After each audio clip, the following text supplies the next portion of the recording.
सद्गुरुवे नमः। एक ईर्षालु और दुष्ट दुर्जन था। ईर्षा के कारण से अपना तो विकास होता ही नहीं है और दूसरे का भी विकास में बाधा पहुंचाता है और नाश की ओर देश व समाज को ले जाता है। वह शंकर जी का भक्त था।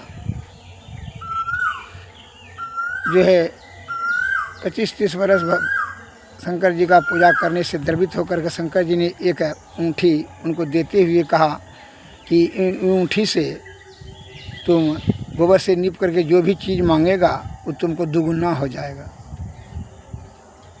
परंतु गांव वाले को तुमको तत्काल प्राप्त हो जाएगा और गांव वाले को दुगुना हो जाएगा। कहा भगवान हम तपस्या किए तो गांव वाले को क्यों होगा दुगुना?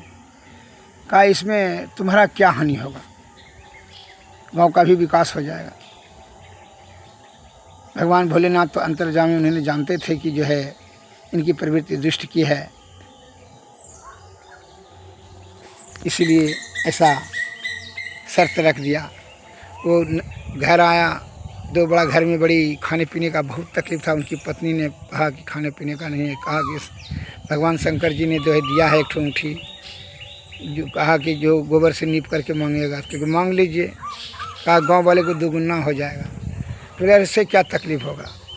कहते कहते जो है 2-4-8 दिन में हुज्जत करते करते बड़ी बच्चा सब जो है भूख से चिल्लाने लगा, रोने लगा और दोनों जीव भी भूख से तड़पने लगा। तो जो है 1 कुंटल चावल, 1 कुंटल दाल, 1 कुंटल 2 कुंटल सब्जी इत्यादि मांग लिया। गांव वाले को दुगुना हो गया। अब ये तो इसको ईर्षा और जड़ गया कि गाँव वाले को दुगुना हो गया। कुछ दिन वर्षा के दिन आया तो वर्षा के दिन घर में द्वार तो इसको जो है ना वर्षा से भींगता था बच्चा, बाल बच्चा। कहा एक ढलैया वाला मकान मांग लीजिए। कहते कहते पत्नी ने बड़ा आरजू विनती किया, समझाया बुझा करके ठीक है मकान मांग लिया। 1 महला मकान होना चाहिए, 1 महला हो गया। गांव वाले को 2 महला हो गया। ईर्षा से ये जो है वशीभूत हो गया, ईर्षा से ये पागल हो गया। जो ईर्षा और अहंकार क्रोध में होता है उसका बुद्धि तो नीचे की ओर चली जाती है। इसने कहा ठीक है ठहरो। अब ईर्षा में एक क्या कहता है कि जो है हमरा जो है द्वारी पर 2 कुइयाँ, तो पूरा जो है सबके द्वार पर 4-4 कुइयाँ हो गया। दूसरा दिन कहता है हमरा 1 आँख का ना, गाँव वाले को 2 आँख का ना हो गया।